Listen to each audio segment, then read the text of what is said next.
Hey guys, it's Laur from Laur's World. I'm going to go meet my friend Matt, who I've known for, I don't know, 9-10 years now. We're going to go down to Commitment Ink Tattoo. He's going to give us a little bit of his story, how he got sober, and we're going to get a little tattoo in the process, and we're just going to chat with him for a little while. What Matt probably doesn't know is that when I first met him, like the first couple of times I saw him, he scared the shit out of me. He's very intimidating, but once you get to know him, a sweetheart, an absolute sweetheart, and I love the way he helps other people that need it. You know, these young guys that need some help. He's always there to help out. So let's go talk to him, all right?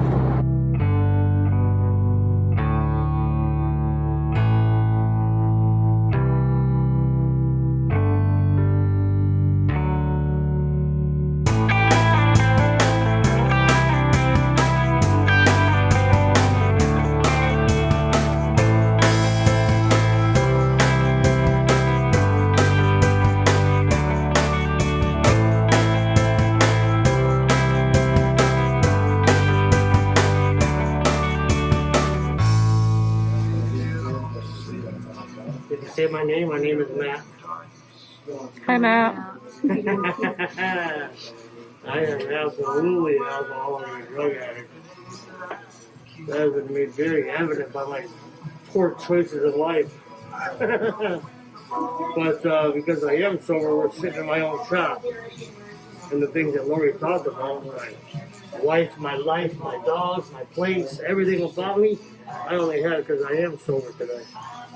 I'm from Waterbury, born and raised. I'm 52 years old. I'm 14 years sober.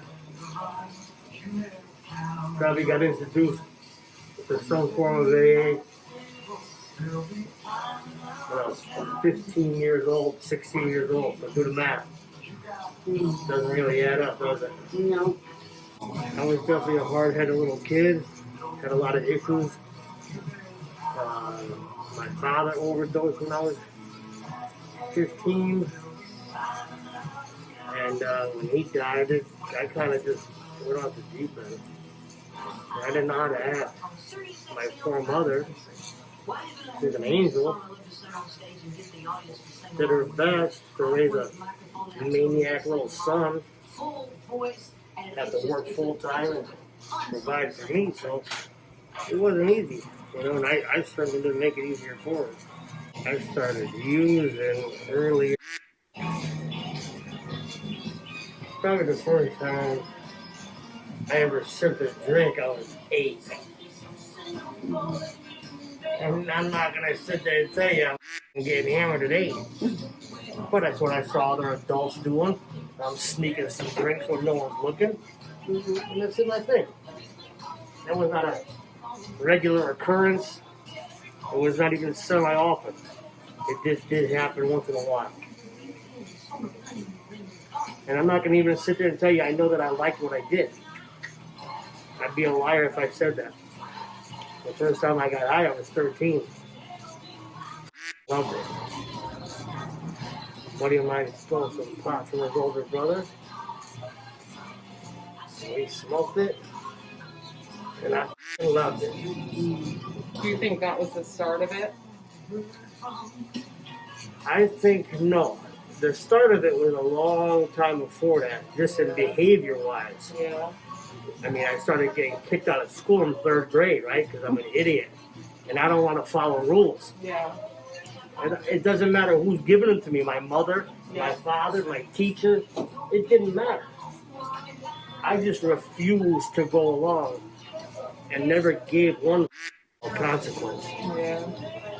I was real good at like being just super rebellious as a child. And I'm going to tell you, like, I had the mentality of a tough guy in 3rd grade. There was just something in me. I learned to become that. I learned to truly not care I learned to not feel, not have emotion, not care what I did to who I did it. I learned all those things. But I wasn't raised that way. I got an amazing family. I got a lot of people that love me. But I definitely do have my father's blood in me. Just like I can say, I got my mother's blood in me. Yeah. My grandparents were Holocaust survivors. Wow. So I always have said, the only reason I survived addiction is because I got my grandfather's blood in me. Wow. 15, 16, 17, I'm having a ball. I'm on top of the world. So I think. You know, I can honestly say when my father died, like, yeah. Is that when it really survived? Well, see, now I got to tell you some truth about my father. My father was up, like things that he introduced me to, things that he showed me. Father shouldn't show his son, but he did. And I don't sit there with any ill feelings, no resentments, nothing. I still love him. I still miss him. But he was f***ed up. I got high with him. He showed me things. We did things. And he exposed me to a side of life that, you know, I didn't really know about. Other than you see it on the TV. But his life that he was living was bananas. And of course, that's like fuck. I'm a moth to the biggest flame in the world. I want to be just like my father, right? And all my friends think I'm the coolest kid around. I got a cool ass old man. Really, he was up and he me up. But I still knew right from wrong. I'll always say that. I'm not a big fan of saying, oh well, I'm an alcoholic and a drug addict, so I did a lot of bad things. So it don't make it okay. I knew right from wrong. I still chose to do the wrong thing. Yeah. End of the story. So there's a lot of people I feel, especially in today's day and age, they want to pat people on the back. They want to make things soft and fuzzy. I'm not of that character. They will bend over backwards to help you, but I don't go run after nobody. Yeah, you're not gonna chase something. That's not my thing. Guys I sponsor, Yeah. I don't run after nobody. You need the help from. That's it. We're going to talk about some rules. You're either going to follow those rules, or, you know, like my old sponsor said to me, I love you, but I'm going to miss you. Really? Wow. That's it, because that's just how we do it. Yeah. You know, AA doesn't wait for nobody. You know, there was something severely wrong with my life. I showed up on AA's doorstep begging for help. The minute someone offers me the help, I say, yeah, you know what, I'm good. Well, shame on me. And I did that for many years. I showed up way too early, far too many times, and had to keep going back out there to test the waters. More damage, more wreckage, right? Hurting people very unnecessarily. Relapse is I not was just required, yeah. but It happens. happens a lot. Happens a lot, you know, and everybody got an amazing excuse. Always. Every time. Oh, shut the fuck up with that. It's your choice. That's it. Yeah. I don't care. Everyone does their own thing. Yeah. I'll be a liar to say I don't judge, but I don't judge maliciously. Yeah. If you're doing some bullshit, you better believe I'm judging. Absolutely. Because I don't want you around me. Yeah. No. My sobriety matters, and if you're doing some shit over there, I can't have you around me. That guy, he's you know, rough. Whatever. I am. Because my sobriety means everything to me. Yeah. Because without it, I got nothing. Yeah. You worked your ass off for it. You know, I managed to get through high school. I was an early baby, so I graduated at 17. And I was the tough guy. I always told everyone, I only went to school because that's where I hustled. I made money. That's a lie. I went to school because it was the one thing I could do to make my mother happy. True story. No tough guy, no drug dealer. Yeah, I mean, I did nickel and dime stuff. But I knew I was a bum. I was a bum in the making. And I knew I was only hurting people. So I said, at least I could get through school. I could do that much. And then within a year of graduating high school, I was in prison for the first time. And it wasn't the last. You know, and I'm grateful I can laugh about it today. But you know, the sad reality of it is that I just was unwilling to do what was necessary. I wanted the easy way out, and I was lazy. You know, everyone for many years, like years ago, if I couldn't say that sentence years ago, because I had to have these magnificent reasons as to why my life was so. It was real simple. I was spoiled. I was lazy. I was immature. That's it right there. Yeah. There ain't nothing else. There was an excuse for it. Right. Yeah. So, first time in prison, and I made a career out of it. I was in and out numerous times, and I don't give a shit who knows that. You know, there was a time I was very ashamed of myself and who I was. Even identifying as an alcoholic or a drug addict. Maybe I might mutter it, but God forbid if you do, Yeah. and then we got a problem. Yeah. And it was because I was just full of shame. Real simple, you know. I hurt a lot of people. I did a lot of dirt. And for that one reason, or a couple of reasons, society had a place for me. And I spent a lot of time there. Between programs and rehabs and halfway houses, prison. I wasted a lot of years. I shouldn't say I wasted, you know, because I lived through it and now I utilize it. So it wasn't me. Exactly. So we're gonna cut through all that. So I did identify as an alcoholic and a drug addict, but I don't give you war stories because it's unnecessary. Everybody's got their own story. My life ended up me sleeping in dumpsters, eating out of dumpsters, not having anyone in my life because I chased everybody away. Yeah. You know, and people had even tried to hang on. And of course, the last ones to let go are the family. The first ones you abuse, they're the last ones to hang on, you know? And even then, for their own self-preservation, man, they had to let me go because I was a maniac. And I was not showing any remorse. And I was not showing any signs of stopping. You know, it was kind of like I was the guy where, okay, we're just going to plan this guy's funeral and just wait for him to show up. You know? So my addiction took me all over the place. I wouldn't say I did geographical cures, but I was on the run a couple times. And I had to get out of bed. So, you know, I found myself in other places. And, you know, the one thing I found out about myself was my inability to have relationships with people. Because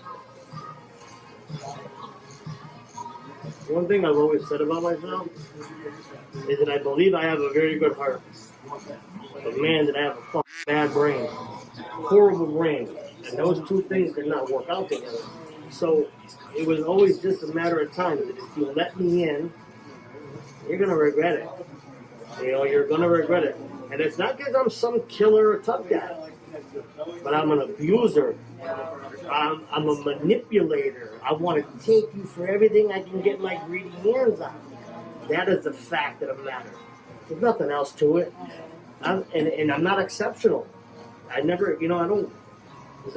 You hear a lot of people when they tell their story, you know, oh, my bottom's so much worse than yours. What the mean? What's that make How can you? you compare? That's it, you know. And you know, I can remember years ago, you'll hear people in the meeting, they'll be like, oh, well, I almost lost my job. Well, to them, that was real. That was as real as damn as me going into a dumpster. So for many years, I would compare in a high bottom. I was like, you got a lot more fun to go have. It took me years to learn that everyone's got their own thing, man. Yeah. You know, everyone's got a different story, but we all wind up in the same place. I don't claim credit for anything I do. I only do the things that other people taught me, right? All those little things that people were telling me to do when I came in, I was like, you know what? That might be good for you. Maybe even good for you. I don't need that shit, you know? had this amazing warped sense of who I was. You know, all of a sudden, I take a shower, I got a meal in me. I forget I was a bum a minute ago. You know, all of a sudden, I'm forgetting who showed up here. You know, and a lot of times I'll tell my story and someone will come up to me after the meeting like, boy, you're pretty hard on yourself. Well, I'm not. I'm honest about who I was before I showed up here. I can't forget that guy. And you know why? He's right behind my eyeballs waiting to come back out. So I do what I gotta do, man. My whole life is centered in and revolves around my membership to Alcoholics Anonymous. Anytime I tell my story, I always say that anything and everything that's good in my life because I'm a member of AA. Point blank period. So we're going to fast forward because there's a lot of nonsense between the early 90s and 2000. 2000 is when life took another turn. 2000, pretended to be a member of AA. I'm going to meetings and shit. This shows you what kind of at 11 months, I got hot. And in 12 months, I went and got my year coin. I figured I put enough time. I was close enough. I did that for 3 years. I took 3 coins up to a 3-year coin. And every year, 10, 11 months, I get high one night. I'm not losing up a year for one day. I got to get that coin. You know? But the thing is, it just goes to show you that How crazy this is. how crazy this is, but how I'm always living for the outside. You know, I need you to see that I'm doing good. Just don't watch too close. But then you might really see what's going on. So, in 2000, I opened up my first tattoo shop. And I opened it with dirty money. I did have a lot going on in the streets then, you know. So I just decided one day, I'm going to open up a tattoo shop. And I had no business doing that. But in spite of myself, I was successful. I made it 3 years. In that 3 years, I learned new bottoms. I learned that I could do a lot more damage to people. And I learned that I could do it with less than no remorse. And I became a horrible, horrible person. So in 2003, we don't need to get into the silliness of the crimes. Let's just say there was a lot of shit going on. In 2003, I got sentenced to 10 years. And, you know, at that age of my life, I was like 38. I'm like, for one blip of the screen, I said, I'm too old for this type of thing, right? At 38. But that was quickly swatted to the side because my brain's already clicking on the next move, this and that. And you know, man, there was no more moves. My moves were weak as it is. You know? I kept thinking I'm the guy. I was never the guy. I was a good pretender. Yeah. You know? I got the 10, and the 10 was suspended after 3. Which means you do 3 years, you get out. I did almost a 3 to let me out. I lasted 100 days. Nice. And I was back in with another fresh 3. So, but you know I needed that. Because in the first 3, I got a little taste of working a program. I was perpetrating like a... I'm still doing all the dirt that I can do inside prison. But I'm going to meetings. I'm actually talking to counselors. But I'm faking the funk.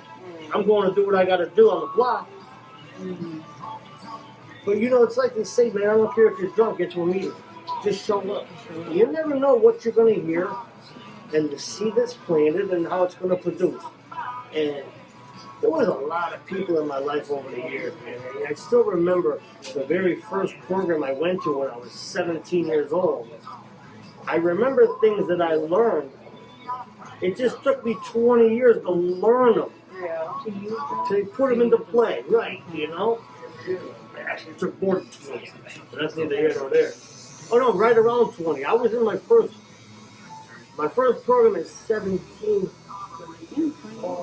I got sober at 30. I got sentenced at 38, and that's what started it. So, you know, I come home, and so I made it to the 100 days. I go right back, and you know, my mother was like, "Don't call me no more. I told you, you come back. I'm done with this." Of course, like a good old alcoholic, I don't believe that. I'm your son. You owe me. She didn't owe me nothing. She gave me her whole life. And I was a greedy, ungrateful, selfish person. So I just want to take. There's no give. I'm a good taker. And so, you know what? She didn't answer the phone no more. And I was so grateful later. At first, I was resentful. I'm like, I'm your baby. You're supposed to be taking care. I'm a grown man. There's no babies anymore. She didn't owe me. She gave me her heart and soul for a long, long time, and I didn't deserve it. I didn't do nothing to deserve it. So, you know, the best thing she did was cut me loose. The very last year before I came home, my uncle had been coming to see me. My uncle always was in my corner. He was telling my mother, "Hey, I think Matthew might be making changes for real this time." Because in that last 3 years, I'm very involved. In spite of myself, I start going to play my game normally. I always used to say this about myself. I was like a little circus monkey. Play the music, boop, boop, boop. I'm doing my dance because I know how to perform. I know how to pretend, right? I know all the answers. I know, hey, the big book. I know, I don't know shit. That's why I love when today someone new or coming off a relapse, they want to tell you what they know. Shut the up. Because if you knew it, you wouldn't be in this position. That's just a fact, you know? So that was always me, ready to run my mouth. And then I realized, you know what, man? Maybe you should. Maybe you should take your own advice and sit back. So I started going to meetings, and I met some amazing men from East Long Meadow, Springfield area, because the prison I was in was up north and it was close to the Mass border. And these guys were doing their 12-step work, and they were bringing a meeting in every week to where I was. And I met these guys. I met, you know, a half a dozen really amazing, solid men. And I can't tell you what I heard, when I heard it, how I heard it. I can only tell you that in that time, I went from the kid sitting in the back row to slowly, over a course of 3 years, creeping myself up to, I was the guy that will fight you for the front seat, you know? And a lot of things went on, and there was a lot of changes, and there was definitely some awakenings. There was a lot going on in that 3 years that I would like to believe was preparing me for a life of sobriety, a life of no more in and out of prison, no more excuses, no more hurting people unnecessarily. Like, you know, it was time to just grow up, become a man, and stop playing games. You know, people always say to me, you know, if I had to sum up what sobriety is in one word, I would say it's awareness. Because my whole life, for 38 years, I lived very unaware of who I was, what I was doing. Then I got snapped out of it, and that was the thing, man. I was always the kid in the dark looking for the light switch. I knew there was a light switch, but goddamn if I could find it. You know, because I was always my own biggest roadblock. They always say, right, whatever you put in front of your sobriety, you should expect to lose it. I wasn't even sober yet, and I was putting things in the way. So I was making it absolutely impossible to become sober, you know? And it wasn't because I was dumber than the next guy. It wasn't because, whatever, anything you could come up with. It was none of those things. It was because I did not want to cooperate. I didn't want to participate. Simple, you know? I remember having a sponsor years ago talking about that higher power in our lives. He said, listen, yeah, you need a higher power. Believe that. But take a hot dog, put it in the closet, and shut the door. Sit outside the door and pray to your higher power. Pray to eat that fucking hot dog. What's he going to do for you? Nothing unless you do the footwork. To get the fucking hot dog. Wow, I never heard that. That's Right? different. That's good. You know? Everybody wants to say, man, you know, God's going to do for me. And he does. But he don't do what you could be doing for yourself. God did his job. He kept you alive. He kept you alive through them stormy seas, and he brought you over here. And now what are you going to do with it? And that's the thing. You know, we're always so good. I was always so good at pointing fingers. Oh, man, look, this one, that one. Oh, you did this to me. You hurt me. Yeah. That don't matter. It don't matter. You hurt me. Yeah, you did. Does that mean I got to ruin the rest of my life? I don't want to take people's direction. I got trust issues. One of the best things I ever heard was a guy. He came into prison to tell his story. I was a kid. This was a long, long time ago. He's like, oh man, you know, I came into AA. I got trust issues. But I sure did trust that the packets were going to open up at 9. I trusted that little bag the guy gave me on the corner was going to work. So I don't got trust issues. I got fear issues. I'm scared to death of myself, of my life, and the people around me. Now I don't know how to fit in. What do I do with that? Big difference. Big difference. Everybody wants to put this. I got trust issues. Well, you know what? Have them. Good luck with it. Let me know how it works out for you. Because, okay. They say acceptance is the key. Right? I have to accept it. I have to be willing to work on it in order to get through it. First you identify, okay, yeah, I was calling myself an alcoholic from the age of 15. What the did I do with it? Nothing. I made things worse. Anybody I sponsor, the first thing I say is, you got to do good work. It ain't just work. For many years I spun my wheels, and I wasn't going nowhere. You know? I was going places I didn't want to go. Believe that, right? I'm just staying still. No, you're not.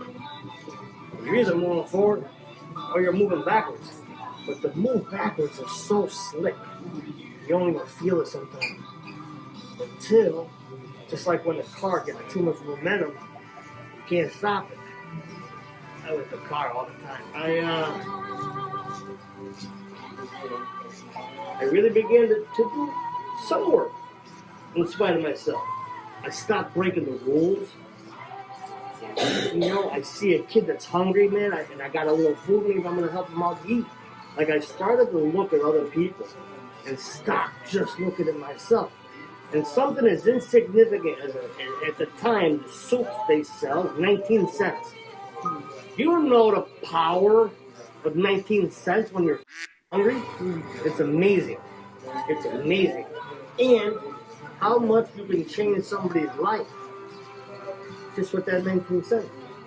Because you know why, man? The guy's hungry. He feels alone. He feels shitty. Here, man, have this. He has at least a glimmer of hope that there's a human being there. Get on him, right? And he's not going to be hungry anymore. And he might go to bed with a different frame of mind. So you never know your ripple. So I come home, and my family,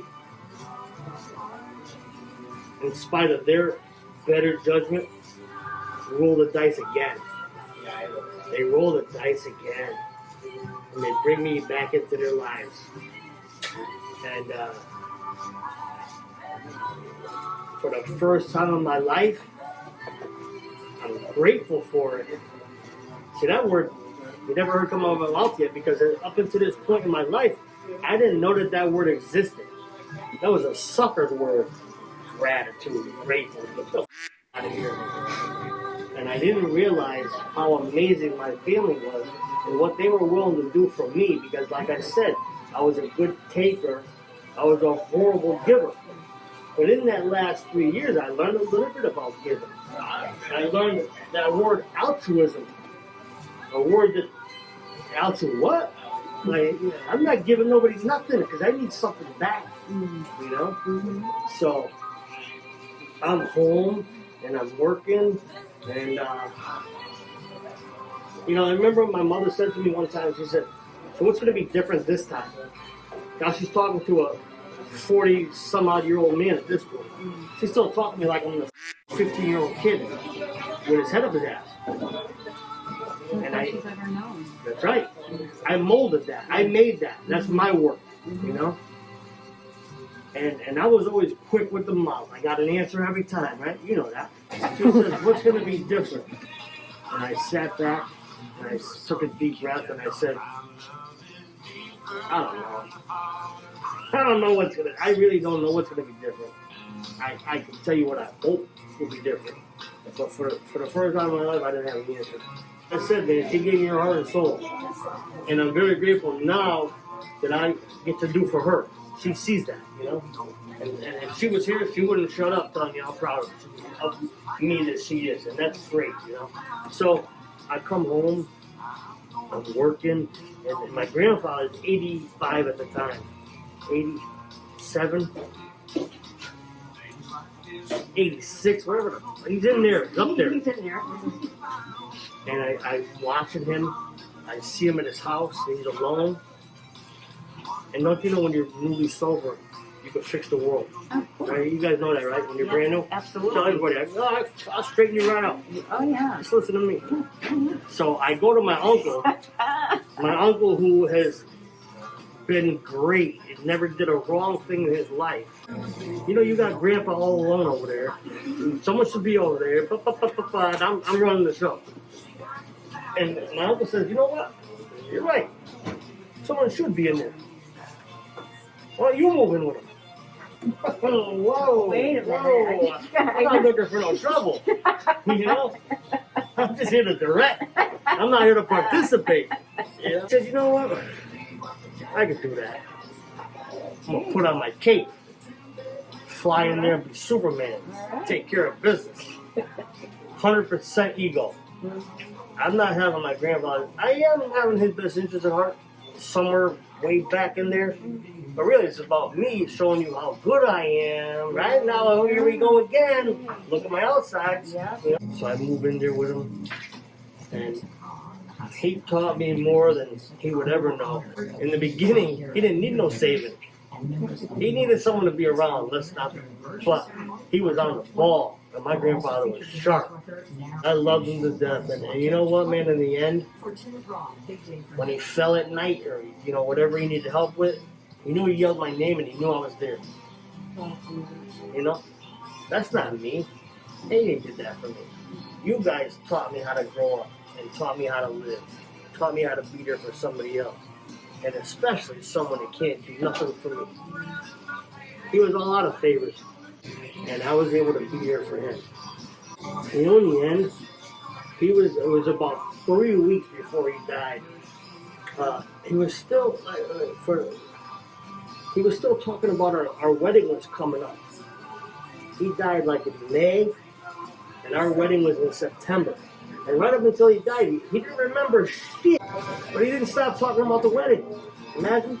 And he never forgot me. And, you know? You see, you did something for him. Well, I was lucky to do that for him, you know? I was blessed to be able to do that for him. It wasn't the other way around. I didn't do nothing for him. I did what he deserved. I owed that to him, right? Nothing exceptional about that. I don't pat myself on the back for it. I don't say, look at me for that. You know? I was blessed to be able to be there for him. And I like to believe that until he didn't even know where he was anymore, somewhere in his head, he knew that his grandson finally grew up.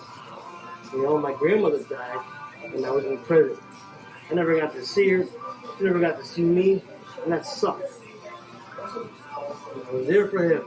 And you know, when he took his last breath, me and my uncle, we were right there.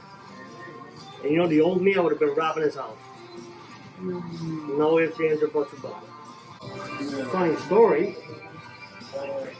Did you know they take one last gasp of breath? Yeah, well, I did not know that. So I'm about this close thing, all right, you gone. Boom, takes a big breath, scares the shit out of me. So me and my uncle got a good laugh, you know. In a horrible time, we got a good laugh. And, you know, man, it's just not one time that a drink or a drug come into play. What is that? Because I didn't need those excuses in my life anymore. You know, I had done enough. You know, I done enough. That's what they say, man. It doesn't matter what goes on in your life. Who dies, who's born, what the house burns down. You drink because you want to drink. End of the story, man. End of the story. I guess that's it. The tattoo's over. And, I think I said about all there is to say. I said all there is to You say. have a great tattoo. I love you for doing this. It's so great of you, and I can't even tell you how much this has helped me. I love it. I love you. I love you for doing this. Thank you. Thanks so much. Oh, like I always say, trust your journey. Yeah. Love it.